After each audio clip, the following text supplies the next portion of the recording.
नमस्कार, स्वागत है आपका के न्यूज में और मैं हूं आपके साथ परी शर्मा। बुलेटिन में आगे बढ़ने से पहले नजर डालते हैं अब तक की हेडलाइंस पर। हेडलाइंस के प्रायोजक हैं रतन सिंह सराफ एंड सन्स, जहां 1928 से कायम है संपूर्ण गुणवत्ता, और रिफ्रेश, एक ऐसा एहसास जो कर दे आपको रिफ्रेश।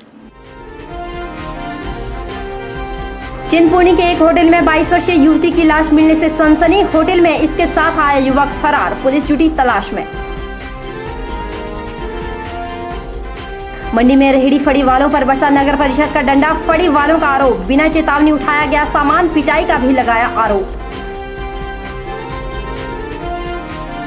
मंडी में रोज आ रहे भूस्खलन के मामले, लोगों में खौफ, टारना में गिरा डंगा, वहीं रविनगर और रामनगर में भी भूस्खलन का खतरा। और बाबा भूतनाथ मंदिर परिसर में आयोजित हुआ मां वैष्णो का जागरण, लोगों ने लिया बढ़ चढ़कर भाग, खूब थिर के श्रद्धालु। और बुलेटिन में सबसे पहले बात करते हैं चिंतपूर्णी की। चिंतपूर्णी बस स्टैंड के पास एक होटल में 22 वर्षीय युवती की आपत्तिजनक अवस्था में शव मिलने से सनसनी फैल गई। बताया जाता है कि पंजाब से आए एक युवक और युवती ने मंगलवार को इस होटल में कमरा किराए पर लिया और कुछ देर बाद ही युवती के साथ आया युवक कुछ बहाना लगाकर होटल से बाहर चला गया, लेकिन युवक होटल में वापस नहीं लौटा। चिंतपूर्णी के एक होटल के फर्श पर मृत पड़ी ये युवती मंगलवार को एक युवक के साथ इस होटल में रुकी थी, लेकिन युवक के वापस होटल ना लौटने पर होटल मालिक ने कमरे का ताला तुड़वाकर जैसे ही कमरे में प्रवेश किया तो युवती को फर्श पर मृत पाया। होटल मालिक ने पुलिस थाना देहरा को इस बाबत सूचित किया। घटनास्थल पर पहुंची पुलिस ने कमरे में छानबीन की तो बेड के एक तरफ युवती की लाश आपत्तिजनक अवस्था में बरामद की। पुलिस को कमरे में तलाशी के दौरान कोई ऐसा सुराग नहीं मिला जिससे आरोपी तक पहुंचा जा सके। पुलिस के अनुसार होटल में ठहरने से पहले युवक ने जो पता लिखवाया है वह गलत है और जो मोबाइल नंबर लिखवाया गया है उस पर बार बार संपर्क करने से भी कोई सुराग नहीं मिला। होटल के भीतर लगा कैमरा भी बंद था, जिस कारण पुलिस को आरोपी तक पहुंचने में और इस केस को सुलझाने में काफ़ी मुश्किल का सामना करना पड़ रहा है।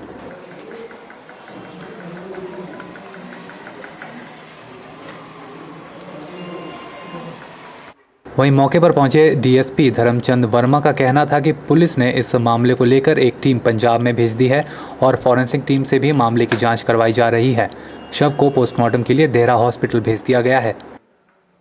हमें कुछ यहाँ एविडेंस मिली हैं जिसके आधार पर हम इन्वेस्टिगेशन करेंगे और जल्दी ही हम उसको गिरफ्तार कर लेंगे। उसका हमने फ़ोन का पता करवाया है। फ़ोन यहाँ अपने जलंधर खन्ना का एड्रेस मिला हुआ है, तो सुबह हमारी पार्टी को ढूंढने चली गई, हम वेरीफाई कर रहे हैं। और जो इस लड़के ने यहाँ एड्रेस लिखाया था रजिस्ट्री के ऊपर, वो हमें जलंधर का दिया मिला है रजिस्ट्री के ऊपर, उसको वेरीफाई करने के लिए हमारी पुलिस टीम वहाँ जा चुकी है। तो वहाँ पर पता चल जाएगा कि उन्होंने एड्रेस सही दिया या गलत दिया है। ये तो बन पाया गया कैमरा फीते का तो खराब रूप था, लेकिन इसकी जाँच चल रही है। होटल से संबंधित पूरी जाँच चल रही है। युवती की पहचान अभी नहीं हो पाई है, लेकिन पुलिस ने जांच के लिए पुलिस टीम को होटल में लिखे पते पर जलंधर भेज दिया है। होटल के कमरे की तलाशी लेने पर कुछ आपत्तिजनक चीज़ें और 3 बस की टिकटें भी बरामद हुई है, जिनमें एक बस टिकट जालंधर से होशियारपुर और 2 बस टिकट होशियारपुर से चिंतपूर्णी की है। मृतक युवती के शरीर पर चोट के निशान भी पाए गए हैं। चिंतपूर्णी से के न्यूज़ के लिए दिनेश की रिपोर्ट। और अब बात करते हैं रेहड़ी फड़ी वालों की, जिन पर नगर परिषद ने बुधवार को अपना डंडा चलाया है। इतना ही नहीं, नगर परिषद ने जहां रेहड़ी फड़ी वालों का सामान बिना चेतावनी के उठाया, वहीं उनके साथ मार पिटाई भी हुई है। यह बात हम नहीं कह रहे, बल्कि यह बात कह रहे हैं खुद रेहड़ी फड़ी वाले लोग।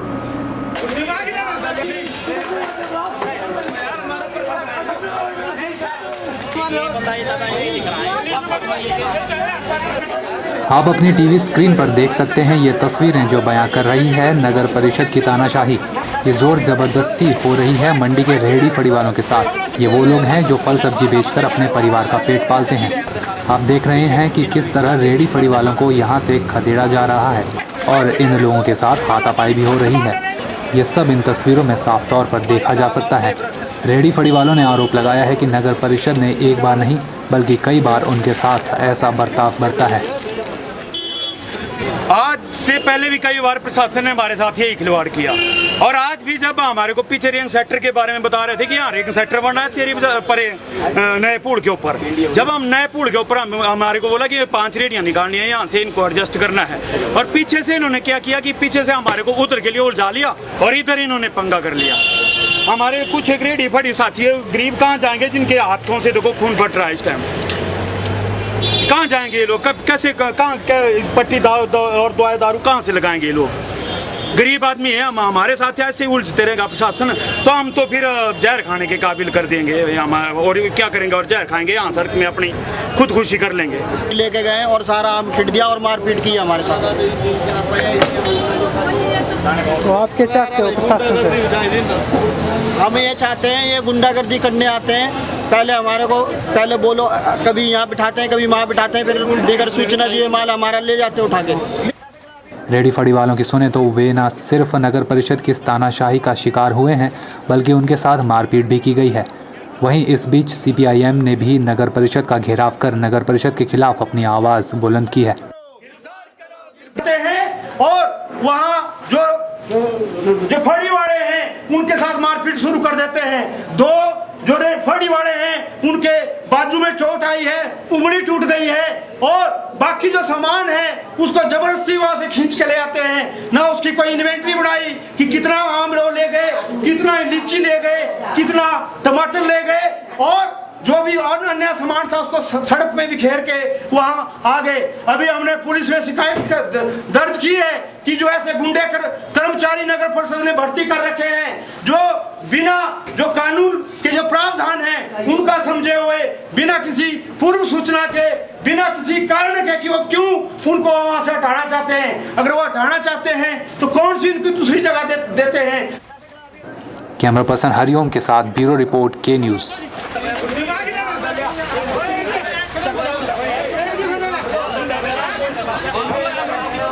जिला उपायुक्त के दरबार में बुधवार को एक पिटाई का मामला पेश हुआ।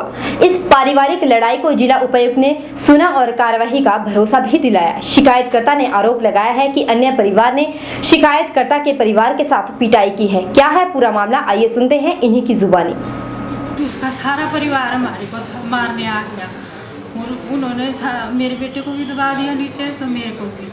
वो फिर मेरे पति अकेला खड़ा हुआ था, तो उसका पोतरू आया है समीर, उसने लिया पता नहीं क्या कैसा हथियार था, उसकी मार दी जोर से, वो भाग गया। और उसे बुढ़िया सारी जोर जोर से कुलकुल रही थी, मेरे को मार दिया, सारा परिवार मेरे को मारने आ गया। ऐसे बुढ़ी बस सारी उम्र इसने ऐसा हमारे को 17-18 साल उम्र हो गई, इसने हमारी ज़मीन छीनी हुई है, अब घर को छीन रही है। लगती क्या है आपकी? मेरी जेठानी लगती है माही की। बहरहाल के न्यूज में वक्त चला एक छोटे से ब्रेक के उस पार भी खबरों का सिलसिला यूं ही जारी है। आप बने रहिए सिर्फ और सिर्फ के न्यूज के साथ। The premier institution of competitive exams preparation since 2000. Sachdeva College Mandi, providing syllabus completion and tuition batches for class 9th, class 10th, plus 1 and plus 2, medical, non-medical and commerce. Here is golden opportunity for 10+2 pass out and compartment student to join coaching for NEET, IIT, JEE, NDA and CDS. Also bank PO and bank clerk, SSC, Army, HP Police, TET and other competitive exams preparation. We have well experienced faculty, updated study material, doubt removal session, individual attentions and report to guardian. Free career consultancy 5 PM to 7 PM. For more details contact Sachdeva College, Padal, Mandi, Himachal Pradesh.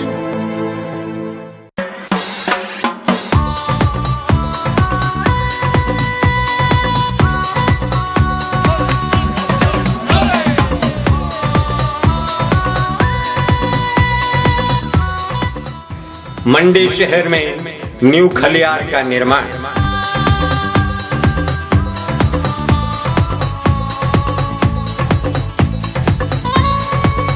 स्वच्छ आबो हवा, ब्यास का मनोरम दृश्य, निर्मल वातावरण व सुंदरतम वादी में अपने सपनों के घर का निर्माण करें।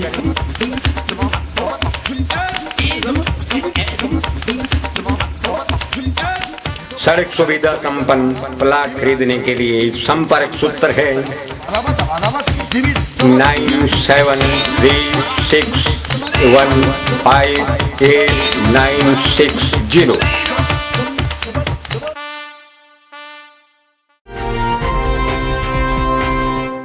बात करते हैं चैल चौक की। गोहर उपमंडल की पंजाब नेशनल बैंक ने अपने नए भवन में प्रवेश कर लिया है। बैंक के इस नए भवन का उद्घाटन बैंक के मंडल प्रमुख एसटी श्रीवास्तव ने किया। आपको बता दें कि सालाना 70 करोड़ के टर्नओवर वाली इस शाखा को अब नया भवन मिल गया है और मंडल प्रमुख ने अपने उपभोक्ताओं को हर सुविधा मुहैया करवाने की भी बात कही है।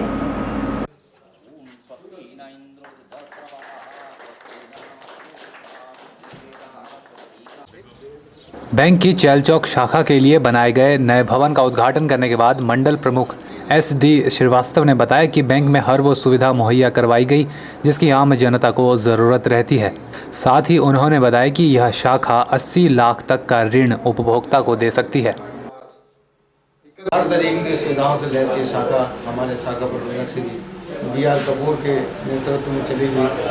मैं उम्मीद करता हूँ कि ये शाखा अपना व्यापार भी बढ़ाएगी तथा क्षेत्र के विकास में योगदान भी देगी और जो नई योजनाएं इस समय भारत सरकार द्वारा लाई गई हैं, डायरेक्ट बेनिफिट ट्रांसफ़र, आधार से लिंक करना, ये सारी योजनाओं के साथ हम जो है ये सब्सिडी ट्रांसफ़र में भी योगदान करने में हम आगे हैं।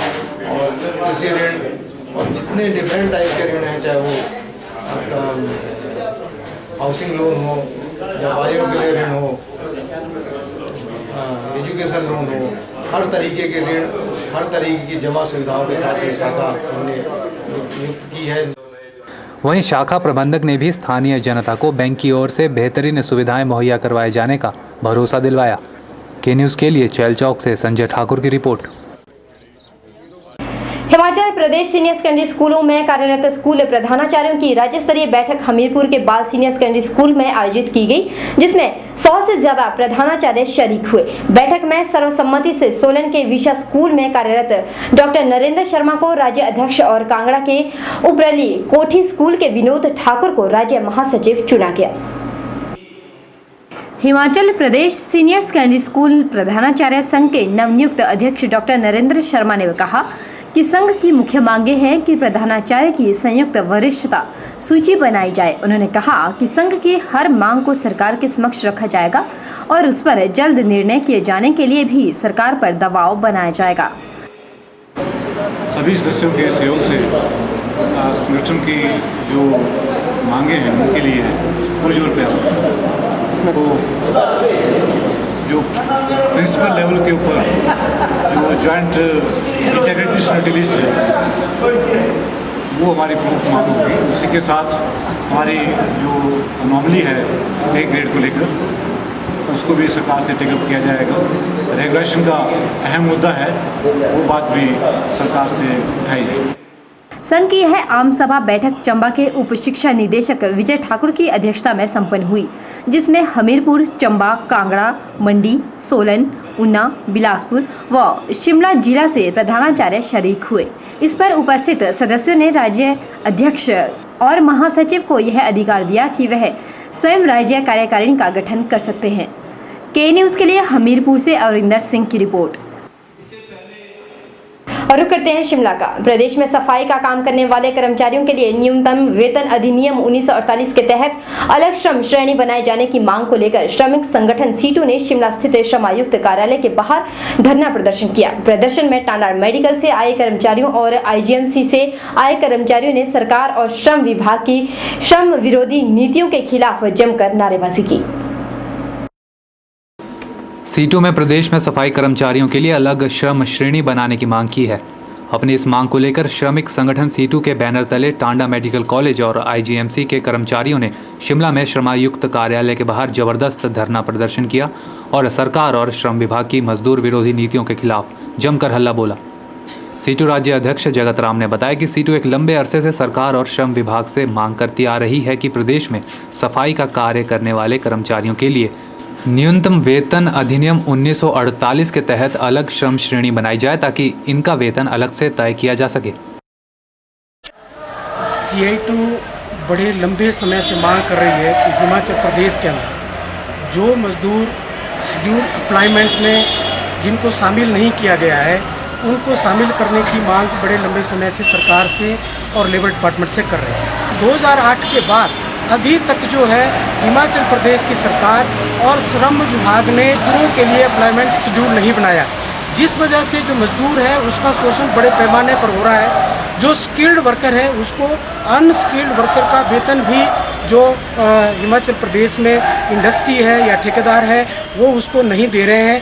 इसलिए CI2 ने तय किया है कि ये मांग जब तक नहीं मानी जाएगी तो हम उसके लिए आंदोलन जो है अपना जारी रखेंगे। जगत राम ने बताया कि सीटू आने वाले दिनों में श्रमिकों के हित और उनकी मांगों के लिए अपने आंदोलन को और तेज करने वाली है। ब्यूरो रिपोर्ट के न्यूज़ शिमला। और बात करते हैं धर्म से जुड़ी खबर की। हर वर्ष की तरह इस वर्ष भी 25 जून की रात भूतनाथ मंदिर परिसर में मां वैष्णो देवी का जागरण बड़ी ही धूमधाम से आयोजित किया गया। इस मौके पर मां के भक्तों की खासी भीड़ देखने को मिली। वहीं स्थानीय गायक कलाकारों ने मां का गुणगान कर खासा समा बांधा और लोग भी खुद को थिरकने से रोक नहीं पाए। आपको बता दें कि मां वैष्णो देवी का मंदिर बाबा भूतनाथ मंदिर परिसर में भी सुशोभित है।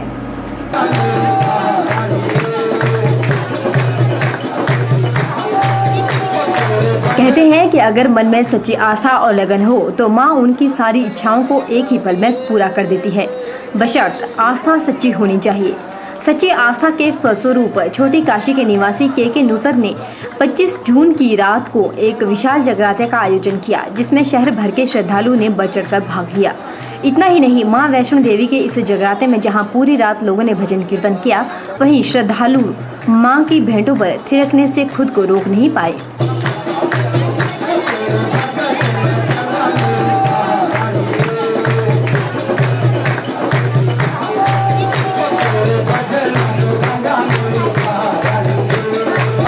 इस मौके पर नूतन ने बताया कि बाबा भूतनाथ परिसर में मां वैष्णो देवी के मंदिर का निर्माण 25 जून 1986 में किया गया था, जिसे उनके स्वर्गीय पिता खेमचंद द्वारा बनाया गया था।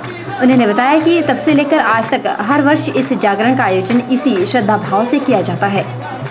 मेरे पिताजी स्वर्गीय खेमचंद जी जो स्वतंत्रता सेनानी थे, मेरे माताजी ने जो बराबर वैष्णो देवी जाया करते थे, उनकी याद में ये स्मृति में मंदिर बनवाया था।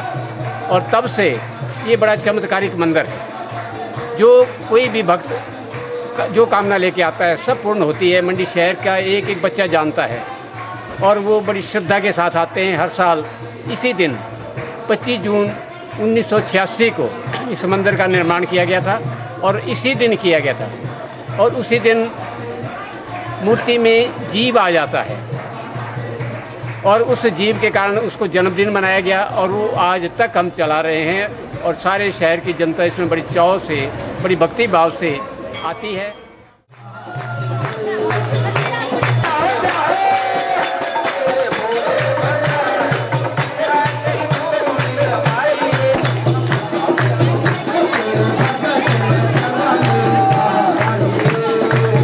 ब्यूरो रिपोर्ट के न्यूज़ मंडी।